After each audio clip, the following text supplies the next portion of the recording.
2-3 বার জিজ্ঞেস করেছে ঘুরতে যাবে কিনা, কিন্তু তীর ঘুরতে যাওয়ার কোনো ইচ্ছে নেই। বোন রাজি না হওয়াতে সুগার জন্য ভালোই হয়েছে, জাঙ্কুকের কাছে বকা খেতে হয়নি। কিন্তু জিমিন দেখা করবে কিনা কে জানে। বিকেলের দিকে প্রোগ্রাম শেষ করে সুগা জিমিনদের বাসার গলি পর্যন্ত গিয়ে জিমিনকে কল দিল। জিমিন কিছুক্ষণের মধ্যে রেডি হয়ে একটা শপিং ব্যাগ হাতে নিয়ে আসলো। সুগার সাথে একা ঘুরতে যাওয়ার ইচ্ছে ছিল না বলেই তেকে আনতে বলেছিল, কিন্তু তে এলো না, অথচ সুগা এসে দাঁড়িয়ে আছে। তাই বাধ্য হয়ে জিমিন বেরিয়েছে। ঘন্টাখানেক সুগার সাথে বাইকে ঘুরেছে, কিন্তু একবারের জন্য সুগাকে স্পর্শ করেনি। সন্ধ্যার দিকে রেস্টুরেন্টে বসে আছেন জিমিন আর সুগা। জিমিন আশেপাশে একবার তাকিয়ে পরিস্থিতি বোঝার চেষ্টা করলো, তারপর হাতের শপিং ব্যাগটা সুগার দিকে এগিয়ে দিয়ে বলল, এগুলো আপনার জন্য। সুগা বিস্মিত সময় তাকিয়ে বলল, আমার জন্য? জিমিন উপনিস মাথা নাড়ল, কিন্তু কেন? আপনি 2বার ম্যাট্রিক দিয়েছেন, গিফট দিয়েছেন, আমারও তো উচিত চান্স পাওয়ার খুশিতে আপনাকে কিছু দেওয়া। সুগা শপিং ব্যাগটা নিজের কাছে এগিয়ে নিল। র্যাপিং এ মোড়ানো একটা বক্স খুলতে চোখে পড়ল একটা কালো চেইনের ঘড়ি, অনেক সুন্দর ডিজাইনের, মোটামুটি দামিও। সুগা ঘুরিয়ে ফিরিয়ে ঘড়িটা দেখে বলল, ঘড়িটা অনেক সুন্দর, কিন্তু আমি তো ঘড়ি পরি না। জিমিন আস্তে করে বলল, ছেলেদের হাতে ঘড়ি থাকলে ভালো লাগে তাই নিয়েছি। আপনি ঘড়ি পরেন কিনা তা আমি জানতাম না। ব্যাপার না, পছন্দ করে এনেছো তার জন্য ধন্যবাদ। এই বলে সুগা ঘড়িটা হাতে দিল। শপিং ব্যাগে আরেকটা সুন্দর ওয়ালেট আর ঘড়ির বক্স শপিং ব্যাগে দেখে খাওয়া দাওয়া করে জিমিনকে বাসার কাছে পৌঁছে দিয়ে সুগা বাসায় আসছে। জাকুব ড্রয়িং রুমে বসে কফি খাচ্ছিল। সুগার হাতে ঘড়ি দেখে কপাল কুঁচকে ঠাট্টার স্বরে বলল, কারোর জন্য কেউ একজন তার ইচ্ছের বিরুদ্ধে কত কাজই না করছে, অবশ্য সব দেখতে ভালোই লাগে। সুগা ঘড়ি পরা হাতটা নিজের পেছনে লুকিয়ে মন খারাপ করে বলল, মজা করছো? জাঙ্কুক সশব্দে হেসে উঠল। সুগা গাল ফুলিয়ে সিঁড়ি দিয়ে উঠছে। জাঙ্কুক সোফায় বসে সেদিকে তাকিয়ে হেসেই যাচ্ছে। বেশ কিছুদিন কেটে গেল। খাবার টেবিলে দেখা হয় তে জাঙ্কুকের। তে 2-1বার জাঙ্কুক ভাইয়ের দিকে তাকায়, চোখাচোখি হলেই চোখ নামিয়ে নেয় তে। জাঙ্কুক সকালে গিয়ে অফিসে চলে যায়, জেনি আর লিমিনহু স্কুলে চলে যায়। তে বাসায় একা একা থাকে। প্রতিদিন বিকেলে ছাদে যায়, গাছগুলোর দেখাশোনা করে। বাকি সারাদিন জাঙ্কুক ভাইয়ের দেওয়া উপন্যাসের বই পড়ে। 2টা উপন্যাস শেষ করে ফেলেছে। তৃতীয় উপন্যাসটা যত পড়ছে তের মনের ভেতর প্রেমানুভূতি তত সক্রিয় হতে শুরু করেছে। ফিকু হয়ে যাওয়া অনুভূতিরা আবারও জাগ্রত হচ্ছে। জাঙ্কুক ভাইয়ের প্রতি ধারালো ভালোবাসার টানে 28 বছরের গত হয়ে যাওয়া ইতিহাসকে পেছনে ফেলে নতুন করে স্বপ্ন দেখতে শুরু করেছে। হয়তো জাঙ্কুক ভাইকে পাওয়ার স্বপ্ন পূরণ হবে, নয়তো সারা জীবন জাঙ্কুক ভাইকে একতরফা ভালোবেসে যাবে। তবুও মুখ লুকিয়ে জাঙ্কুক ভাইকে এড়িয়ে চলবে না। রাত 11টার দিকে তের তৃতীয় উপন্যাস পড়া শেষ হয়েছে। সেই থেকে জাঙ্কুক ভাইয়ের জন্য অপেক্ষা করছে। গত কিছুদিন যাবৎ জাঙ্কুক ভাইয়ের বাড়িতে আসা যাওয়াতে তের বিশেষ কোনো নজর ছিল না। বাইকের শব্দ শুনেও ব্যালকনিতে যেতে ইচ্ছে হয়নি তার। আজ এতদিন পর তে জাঙ্কুক ভাইয়ের জন্য ব্যালকনিতে দাঁড়িয়ে অপেক্ষা করছে, অথচ জাঙ্কুক ভাই ফিরছে না। জাঙ্কুক ইদানিং অফিস থেকে সন্ধ্যায় বাসায় ফিরে, ঘন্টাখানেক পর আবার বের হয়। ফিরতে ফিরতে রাত 12টা বেজে যায়।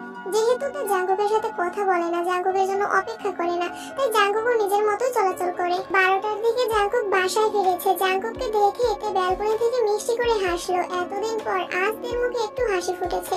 জাঙ্কুক বাইক থেকে সেই দৃশ্য দেখলো কিনা কে জানে। জাঙ্কুক নিজের রুমে ফ্রেশ হতে চলে গেছে। তে চুপি চুপি ড্রয়িং রুমে আসছে। এত রাতে কেউই সজাগ নেই। টেবিলের উপর জাঙ্কুকের জন্য খাবার ঢেকে রাখা হয়েছে। তে খাবারগুলো দেখছে। এর মধ্যে জাঙ্কুক নিচে নামলো। তের থেকে কয়েক পা পিছনে দাঁড়িয়ে ডাকলো, কি করছিস এখানে? জাঙ্কুকের কণ্ঠ শুনে আতঙ্কে উঠে ঘাড় ঘুরিয়ে তাকালো তে। তে জাঙ্কুকের চোখাচোখি হতে জাঙ্কুক একটানা 2বার ভ্রু নাচালো। তে নিঃশব্দে হেসে উঠলো। দীর্ঘ প্রতীক্ষার পর প্রেয়সীর মুখে হাসি দেখে জাঙ্কুকের মন এক মুহূর্তে শান্ত হয়ে গেছে। জাঙ্কুক চোখ বন্ধ করে দীর্ঘশ্বাস ছেড়ে নিজেকে সুস্থির করার চেষ্টা করলো। তে মাথা নিচু করে বলল, আপনি এগুলো দিয়ে কিভাবে খাবেন? আপনাকে একটা ডিম ভেজে দেই? তের এমন কথায় জাঙ্কুক চোখ মেলে তাকালো। ভারী কণ্ঠে জবাব দিল, কোনো প্রয়োজন নেই, আমি খেতে পারবো। জাঙ্কুক ভারী কণ্ঠে বললেও তের সেসবে মাথা ব্যথা নেই, কারণ তার মাথায় উপন্যাসের প্রেমালাপ ঘুরপাক খাচ্ছে। আপনি তো বলেছিলেন পরীক্ষার পর রান্নাঘরে যেতে পারবো। পরীক্ষা তো শেষ, এখনো কি যেতে পারবো না? জাঙ্কুক স্বাভাবিক কণ্ঠে বলল, তোর কি ডিম ভাজা খেতে ইচ্ছে করছে? আমি করে নিয়ে আসবো। তুই ডানে বামে মাথা নেড়ে বলল, আমি ভাজবো। জাঙ্কুক গম্ভীর কণ্ঠে বলল, তুই ডিম ভাজতে পারিস? তুই দাঁত কেলিয়ে হেসে বলল, আম্মুরা ডিম ভাজার সময় আমি দেখছি। জাঙ্কুক পুনরায় বলল, তোর ভাজতে হবে না, তুই বস, আমি ডিম ভেজে নিয়ে আসছি। না, আমি আনবো। জাঙ্কুক ধমক দিতে গিয়েও থেমে গেল। মেয়েটা এতদিন পর জাঙ্কুকের সঙ্গে কথা বলতে আসছে।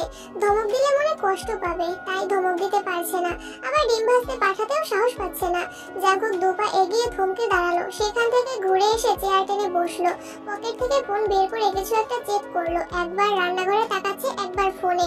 2বার ডেকে বলেছে, তুই কি পারবি নাকি আমি আসবো? তে 2বারই উচ্চস্বরে বলেছে পারবো। কিন্তু জাঙ্কুকের কলিজা কাঁপছে। প্রথমবার তে রান্না করতে গেছে, পেঁয়াজ কাটতে গিয়ে যদি হাত কেটে ফেলে? কয়েকবার রান্নাঘরে দেখে যেই না ফোনের দিকে মনোযোগ দিয়েছে, কয়েক সেকেন্ডের মধ্যেই তো চিৎকার দিয়ে উঠেছে। তের চিৎকারের শব্দে জাঙ্কুকের হৃদয় কেঁপে উঠেছে। সহসা ফোন ফেলে ছুটে যায় রান্নাঘরে। গরম তেল ছিটকে পড়েছে তের হাতে পায়ে।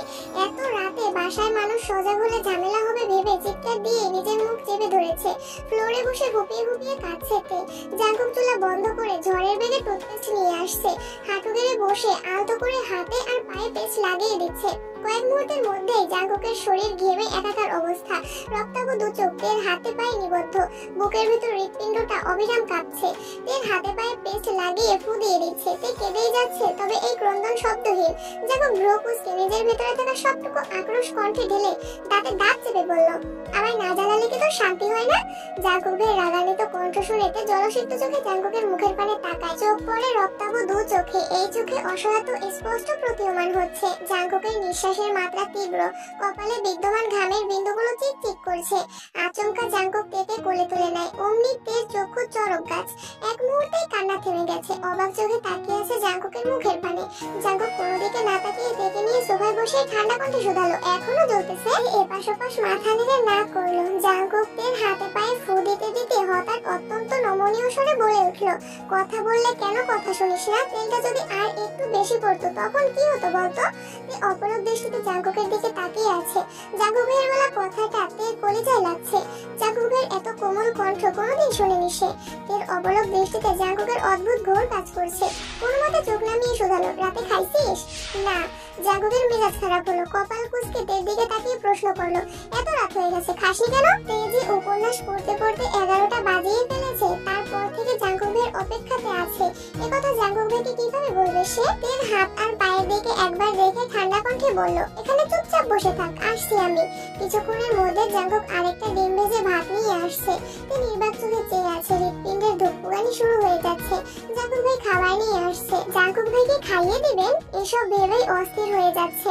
জ্বরের ঘুরে প্রথমবার তেকে জাঙ্কুকের খাইয়ে দেওয়ার অনুভূতি ঠিকমতো বুঝতে না পারলেও আজ সে অনুভব করতে পারছে। খুব যত্ন সহকারে তেকে খাইয়ে দিচ্ছে জাঙ্কুক। পানির গ্লাসটাতে পর্যন্ত ছুতে দিচ্ছে না। খাওয়া শেষে তের হাত আর পা পরিষ্কার করে ফ্রিজ থেকে দই বের করে দিয়েছে। এর মধ্যে কম করে হলেও 100 বার প্রশ্ন করেছে জ্বলছে কিনা, ব্যথা করছে কিনা। তের থেকে জাঙ্কুকের যেন কয়েক গুণ বেশি দুশ্চিন্তা আছে। জাঙ্কুকের আতঙ্কিত কণ্ঠস্বর শুনে তে বারবার অবাক চোখে তাকাচ্ছে। জাঙ্কুক ভাইয়ের এই আচরণকে ভাইয়ের প্রতি বোনের ভালোবাসা নাকি অন্য কিছু? অন্য কিছু ভেবেও বারবার আটকে যাচ্ছে। মনে পড়ে যাচ্ছে ফুপিকে নিয়ে জাঙ্কুক ভাইয়ের বলা কথাগুলো। তেকে কোলে নিয়ে রুম পর্যন্ত দিয়ে আসছে। 3 দিন হয়ে গেছে তের হাতে পায়ে তেল পড়েছে। ভাগ্য ভালো ছিল বলে তের হাতে ফোস্কা পড়েনি, তবে দাগ হয়ে আছে। এই দাগ মুছতে বেশ কিছুদিন লাগবে।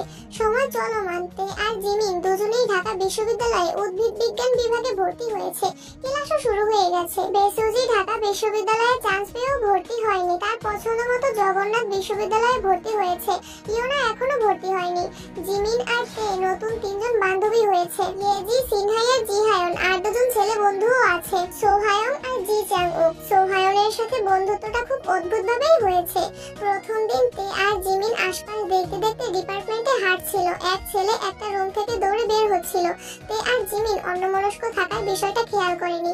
ছেলেটা কাছাকাছি আসতেই তে দ্রুত সরতে গিয়ে হাতে ব্যথা পেয়েছিল। অথচ ছেলেটা তে আর জিমিনকে দেখে দৌড় থামিয়ে উচ্চস্বরে চেঁচিয়ে বলল, দেখে চলতে পারো না? কোন ইয়ার? জিমিন আস্তে করে বলে, প্রথম বর্ষ। ছেলেটা বিরক্তির স্বরে ওম বলে চলে যায়। জিমিন আর তে দুজনই আহম্মকের মতো চেয়ে থাকে। ছেলের হাব ভাব মনে হচ্ছিল সিনিয়র কোনো ভাইয়া। তারপর যখন দেখলো এই ছেলে ওদের সাথেই পড়ে, তখন 2 বান্ধবী তেলে বেগুনে জ্বলে উঠেছিল। এরপর থেকে ছেলে বেশ কয়েকবার তে আর জিমিনের সঙ্গে কথা বলতে আসছে। প্রথম দিনের দুষ্টামির জন্য প্রতিদিন কম করে হলেও 10 বার করে মাপ চায়। জিমিন আর তেকে এখন আপু বলে ডাকে। সেই সোহায়নের সাথে ভর্তির দিন থেকে জি চাংউকের পরিচয়। আস্তে আস্তে ভালো বন্ধুত্ব হয়ে গেছে। সোহায়নের মাধ্যমে জিমিন আর তের সঙ্গে জি চাংউকেরও খুব ভালো বন্ধুত্ব হয়ে গেছে। আজ শুক্রবার। বাড়িতে জেনি, লিমিনহো আর তের হইচই চলছে। জাঙ্কুক সকাল সকাল উঠে নাস্তা করে বেশ খানিকটা সময় ধরে ভাই বোনদের দুষ্টুমি দেখছে। দুপুরের পর পর জাঙ্কুকের বড় মামা আসছেন। ওনার বড় মেয়ে হানসুহিকে ছেলেপক্ষ দেখতে আসবে, তাই উনি সবাইকে দাওয়াত দিতে আসছেন। যদি পছন্দ হয় তাহলে বিয়ের দিন তারিখ ঠিক হয়ে যাবে। কিম নামজুন স্বাভাবিক কণ্ঠে বললেন, আমি এখন যেতে পারবো না, আপনি বরং জাঙ্কুকের মাকে নিয়ে যান, বিয়ে ঠিক হোক, বিয়ের সময় সবাই যাব ইনশাআল্লাহ। বড় মামা জাঙ্কুকের দিকে তাকাতেই জাঙ্কুক বলে উঠল, বড় মামা আমায় যেতে বলো না প্লিজ, আমার অনেক কাজ আছে, তুমি আসছো যেহেতু আম্মুকে আজই নিয়ে যাও, এতে কোনো সমস্যা নেই, তবুও আমায় যেতে বলো না। বড় মামা একটু রেগে বললেন, এখন তো তার সমস্যা শুনছি, কিন্তু বিয়ের সময় আমি কারো কোনো সমস্যা শুনতে চাই না, আমার মেয়ের বিয়েতে সবাইকে উপস্থিত থাকতেই হবে।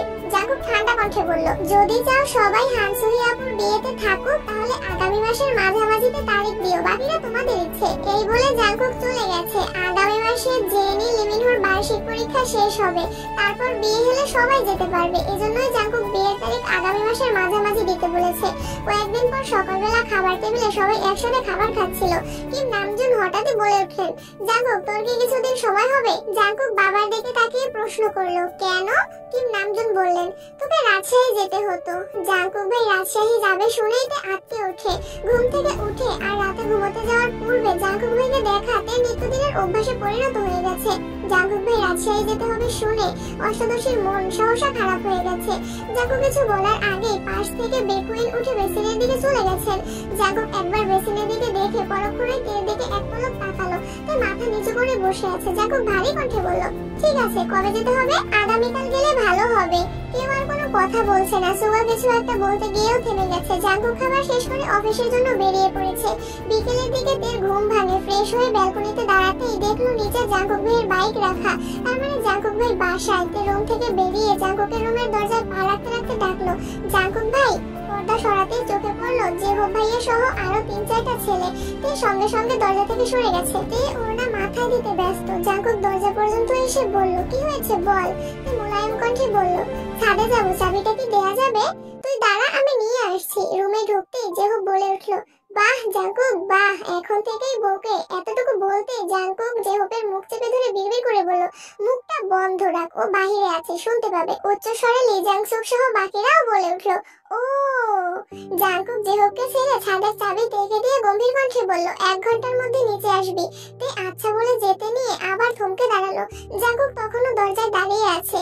তেকে দাঁড়াতে দেখে প্রশ্ন করলো, আবার কি হলো? তে আস্তে করে বলল, জেহব ভাইয়া বাসায় আসছে, ভালো মন্দ খাবার নেওয়া দরকার না? জাঙ্কুক কপাল কুঁচকে তাকালো, তারপর ধীরস্থির কণ্ঠে বলল, এখানে জেহব ছাড়াও আরো কয়েকজন আছে, সবার সাথে কথা বলার আপাতত কোনো প্রয়োজন নেই। আর তোর পক্ষ থেকে আমি জেহবের খবর নেব না, যা এখন। ঘরে ঢুকতেই সবাই একসাথে বলে উঠলো, এখনই এই অবস্থা জাঙ্কুক? কি অবস্থা? এখনই ও বলে সম্বোধন করিস, বিয়ের পর কি বলবি? জাঙ্কুক ঠাট্টা স্বরে বলল, ওগো হ্যাঁ গো জান, কলিজা, ফুসফুস, ময়না, টিয়া, টুনটুনি, কত কিছুই আছে। ফাজলামো বাদ দিয়ে বিয়েটা তাড়াতাড়ি কর, আমরা তোর প্রণয়ের শুভ পরিণতি দেখতে চাই। জাঙ্কুকের মুখের হাসি মুহূর্তে গায়েব হয়ে গেছে। তপ করে বিছানার পাশে বসে গুরুভার কণ্ঠে বলল, যদি পারতাম সেই কবেই ওরে আমার রানী বানিয়ে ফেলতাম, পারছি না তো। সেসব বাদ দে, তোর এখন রাজশাহী যাওয়ার কি দরকার বলতো? এই সপ্তাহে আমাদের মিটিং হওয়ার কথা ছিল, তুই চলে গেলে কিভাবে হবে? আমার যেতে হবে, মিটিং পরে করব। তোর বেখুইন চাচুকে পাঠালেই তো হয়, এমনিতেও উনিও তো বেশিরভাগ দায়িত্ব সামলান। উনি সিলেট আর চট্টগ্রামের সব দায়িত্ব সামলান, ওনার রাজশাহীতে যাওয়া বারণ। কেন? জাঙ্কুক বলা শুরু করলো, অনেক বছর আগের ঘটনা। যখন রাজশাহীতে প্রথমবার কোম্পানির কাজ শুরু হয়েছিল, তখন বেশ কয়েক বছর কাকামণি রাজশাহীতে ছিলেন। ওইখানে যেই বাসাতে ছিলেন, ওই বাসার মালিকের মেয়েকে কাকামণির ভালো লাগতে শুরু করে। মালিকের মেয়েরও কাকামণিকে ভালো লাগে। ধীরে ধীরে ওনাদের মধ্যে প্রেমের সম্পর্ক গড়ে ওঠে। কিছুদিনের মধ্যে মালিকের পরিবার বিষয়টা জানতে পারে। তাদের দিক থেকে আপত্তি ছিল না, বিয়েও করিয়ে দিতে চেয়েছিল, কিন্তু কাকামণি চেয়েছিল পরিবার নিয়ে গিয়ে বউ উঠিয়ে আনবে। সে যে রাজশাহী থেকে বাসায় আসছিল আব্বু আর চাচুকে নিতে, ওই দিনের পর থেকে আজও রাজশাহীতে পা দিতে পারেননি। বিয়ে তো করতে পারেননি, রাজশাহী পর্যন্ত যেতে পারেন না। জোর করে আব্বু চাচুর পছন্দের কুমিল্লা থেকে কাকিয়াকে বিয়ে করিয়ে এনেছেন। মনের বিরুদ্ধে গিয়েও সংসারে মনোযোগ দিতে হয়েছিল। সংসারে মনোযোগ আনার পেছনে পুরো ক্রেডিট কাকিয়ার। উনি অনেক ভালো মানুষ, উনি কাকামণির পাশে বন্ধুর মতো ছিলেন। এখন পর্যন্ত রাজশাহীর বেশিরভাগ কাজ চাচু করেন। এই প্রথম আমি যাব। তোর কি হবে রে জাঙ্কুক? সিদ্ধান্ত তো কবেই নিয়ে নিয়েছি, তেকে পেলে বাঁচবো, আর না হয় তোর বাবা আর চাচার সমস্যা কি? জাঙ্কুক দীর্ঘশ্বাস ছেড়ে বলল, সমাজ। ওনারা সমাজের চোখে ভালো থাকতে আপন মানুষদের মনকে হাজারবার খুন করতে পারেন। তারপর অফিসিয়াল কিছু বিষয় নিয়ে বেশ কিছুক্ষণ আলোচনা চললো। এর মধ্যে তে এসে চাবি দিয়ে গেছে। সন্ধ্যার দিকে জেহবরা চলে গেছে। জেহবদের গেট পর্যন্ত এগিয়ে দিয়ে ফেরার পথে তে দরজার সামনে জাঙ্কুক দাঁড়িয়ে পড়লো। দরজা ধাক্কা দিয়ে তাকাতেই চোখে পড়লো তে টেবিলের উপর মাথা নিচু করে বসে আছে। জাঙ্কুক মোলায়েম কণ্ঠে বলল, আসবো? তে মাথা তুলে ঘাড় ঘুরিয়ে তাকিয়েছে। অশ্রুসিক্ত লোচনে তাকালো। অমনি গাল বেয়ে নোনা জল গড়িয়ে পড়তে শুরু করে। জাঙ্কুককে দেখে তে আবার মাথা নিচু করে ফেলেছে। জাঙ্কুক এগিয়ে এসে তের পাশে দাঁড়িয়ে প্রশ্ন করলো, চা খাবে নাকি কফি? এমন প্রশ্ন শুনে পুনরায় মুখ তুলে জাঙ্কুকের মুখের পানে তাকালো। এই যে সে কান্না করছে, কই একটু সান্ত্বনা দেবে তা না। তে মনে মনে ভাবছে, কখন কি বলতে হয় এই বেটাকে কিছুই জানে না। তার বৃহৎ অক্ষি যুগল জাঙ্কুকের চোখে নিবদ্ধ। গাল বেয়ে এখনো নোনা জল গড়িয়ে পড়ছে। জাঙ্কুকের ওষ্ঠদ্বয় কিছুটা প্রশস্ত হলো। কণ্ঠ খাদে নামিয়ে বলল, এই যে কান্না করছিস, একটু পরেই তো মাথা ব্যথা শুরু হবে। তুই নিজের চিন্তা নাই করতে পারিস, আমার তো করতে হবে। তে সিক্ত আঁখিতে তাকিয়ে প্রশ্ন করলো, আপনার চিন্তা করতে হবে কেন? জাঙ্কুক একটু ভেবে বলল, কাঁদতে কাঁদতে যদি চোখে অন্ধকার দেখিস তখন সবাই তোকে কানি বলবে। সুগার কত কষ্টই না হবে যখন সবাই ওকে কানির ভাই বলবে। জাঙ্কুক সশব্দে হাসছে আর তে নির্বাক চোখে তাকিয়ে আছে। জাঙ্কুক হাসি থামিয়ে বলল, চা খাবি নাকি কফি খাবি এটা বল, তারপর কান্না করিস। তে কপাল গুটিয়ে বলল, কফি। জাঙ্কুক মুচকি হেসে বলল, গুড গার্ল, এবার কান্না শুরু কর। আমি আসার আগ পর্যন্ত কাঁদবি, 1 সেকেন্ডের জন্য থামবি না। রেডি? তে আহম্মকের মতো চেয়ে আছে। জাঙ্কুক হাসতে হাসতে রুম থেকে বেরিয়ে গেছে। কিছুক্ষণের মধ্যে জাঙ্কুক 2 কাপ কফি নিয়ে আসছে। কফির কাপ দুটো টেবিলের উপরে রেখে পকেট থেকে একটা গাঁদা ফুল বের করে তার কানে গুজে দিল। জাঙ্কুকের কর্মকাণ্ড দেখে তে অভিভূতের ন্যায় চেয়ে আছে। নিষ্পলক দৃষ্টি তার। জাঙ্কুক ভাই নিজের হাতে কানে ফুল গুজে দিচ্ছে। এটা অনুভব করতে তে হৃৎপিণ্ড দিক বিদিক ছোটাছুটি শুরু করে দিয়েছে। জাঙ্কুকের প্রতি অষ্টাদশী এতটাই আসক্ত হয়ে গেছে যে দিবারাত্রি শুধু জাঙ্কুক ভাইকে নিয়েই স্বপ্ন দেখে। তাই কোনটা বাস্তব আর কোনটা কল্পনা সেটার মাঝে মাঝে গুলিয়ে ফেলে। জাঙ্কুক তের দিকে তাকিয়ে শান্ত কণ্ঠে বলল, মাশাআল্লাহ, আমার ফুল ছেঁড়াটা সার্থক হলো। তে জানালার গ্লাসের দিকে তাকিয়ে নিজেকে দেখলো। এলোমেলো কালো চুলের মধ্যে হলুদ রঙের ফুলটাকে অসম্ভব সুন্দর লাগছে। পরক্ষণেই নিজের চোখ মুখের দিকে নজর পড়তে গ্লাস থেকে দৃষ্টি সরিয়ে নিল। কান্নার তোপে মুখমণ্ডল লাল হয়ে গেছে। নিজের বিষণ্ণ মুখশ্রী দেখতে কারোরই ভালো লাগে না। জাঙ্কুক ঠান্ডা কণ্ঠে বলল, কফিটা খা। জাঙ্কুক কফির কাপ হাতে নিয়ে বিছানার পাশে বসেছে। কফির কাপে 2 চুমুক দিয়ে রাশভারী কণ্ঠে বলে উঠল, নিজেকে এতটা উৎপীড়িত ভাবিস না। মুখ লুকিয়ে কান্না তারাই করে যাদের নিজের প্রতি কোনো আস্থা নেই। তাই নিস্তব্ধতা দেখে জাঙ্কুক দীর্ঘশ্বাস ছেড়ে পুনরায় বলল, তুই যত কাঁদবি মানুষ তোকে আরো বেশি কাঁদাতে চাইবে। কিছু মানুষের কাজই হলো অন্যের দুর্বল জায়গায় আঘাত করা। ভার্সিটিতে পড়ছিস, নতুন বন্ধু হচ্ছে, আর যাই করিস কখনো নিজের দুর্বলতা কারো কাছে প্রকাশ করবি না। তে মনোযোগ দিয়ে কফি খাচ্ছে আর জাঙ্কুকের কথা শুনছে। জাঙ্কুক ভাইয়ের প্রতি অষ্টাদশী নিষিদ্ধ প্রেমানুভূতি এতটাই প্রখর হতে শুরু করেছে যা প্রকাশ করতেও সাহস পাচ্ছে না, প্রকাশ না করেও থাকতে পারছে না। যতবারই ভাবে জাঙ্কুক ভাইকে নিজের মনের কথা বলবে ততবারই ফুপ্পির কথা মনে পড়ে যায়। ফুপ্পির কথা মনে হলেই শুধু কান্না পায়। জাঙ্কুক ভাই রাজশাহী চলে যাবে শুনে এমনিতেই মন খারাপ ছিল। তার মধ্যে সন্ধ্যাবেলা রোজ আপু কল দিয়েছে। রোজ আপুর ফোন দিয়ে ফুপ্পির সাথে কথা বলেছে। ফুপ্পির কান্না শুনে তেও কান্না শুরু করে দিয়েছে। বারবার শুধু মনে হয় এই বাড়ির মানুষগুলো এত নিষ্ঠুর কেন। আব্বু, বড় আব্বু কিভাবে পারছেন বোনকে রেখে এতগুলো বছর কাটাতে? ওনাদের কলিজা কি একটাবারের জন্য কেঁপে ওঠে না? সুগা ভাইয়াও তো তের সাথে এত বছর যাবত এমনটাই করে আসছেন। যদি জানতে পারে তে জাঙ্কুককে ভালোবাসে তাহলে আব্বু, বড় আব্বুর মতো 2 ভাই নিশ্চিত এমন আচরণই করবে। এসব ভেবে তে কাঁদছিল। তে আস্তে করে বলল, রোজ আপু কল দিয়েছিল। আমি জানি ফুপ্পির সঙ্গে তোর কথা হয়েছে, এটাও জানি। ফুপ্পি কি আমাদের বাসায় আসবেন না? ফুপ্পির জন্য আমার খুব কষ্ট হচ্ছে। কথাটা বলেই তে আমারও কান্না শুরু করে দিয়েছে। জাঙ্কুক অত্যন্ত ধীর কণ্ঠে বলা শুরু করলো, তুই 1 মাসেই এত অধৈর্য হয়ে যাচ্ছিস? অথচ ফুপ্পি 28 বছর যাবত এই কষ্ট সহ্য করেই বেঁচে আছেন। ফুপ্পি কিছু বললে তুই যদি সঙ্গে সঙ্গে কান্না শুরু করিস তখন তো ফুপ্পি আরো বেশি ভেঙে পড়বেন। নিজেকে আগে শক্ত কর, ফুপ্পির সাথে খুব শীঘ্রই সম্পর্ক ঠিক করার চেষ্টা করব। একটু থেমে আবার বলল, ফুপ্পির সাথে কথা বললে একটু সাবধানে বলিস, বাড়ির কেউ যেন কোনোভাবেই কিছু বুঝতে না পারে। আচ্ছা। জাঙ্কুক আরো কিছুটা সময় নিয়ে থেকে বোঝানোর চেষ্টা করলো। তারপর নিজের রুমে চলে আসছে। জাঙ্কুক নিজের রুমে ব্যাগ গোছাচ্ছিল। হঠাৎ সুগা দরজা থেকে ডাকলো, ভাইয়া আসবো? আয়। সুগা কয়েক কদম এগিয়ে বিছানার পাশে দাঁড়ালো। জাঙ্কুক শার্ট ভাঁজ করতে করতে প্রশ্ন করলো, কিছু বলবি? হ্যাঁ বল। বনুরা ইদানিং সোহায়ং আর জি চাহুক নামের 2টা ছেলের সঙ্গে কথা বলে। ওরা একই ডিপার্টমেন্টে পড়ে। তুমি কি এই বিষয়ে কিছু জানো? জানি। তাহলে কিছু বলছো না কেন?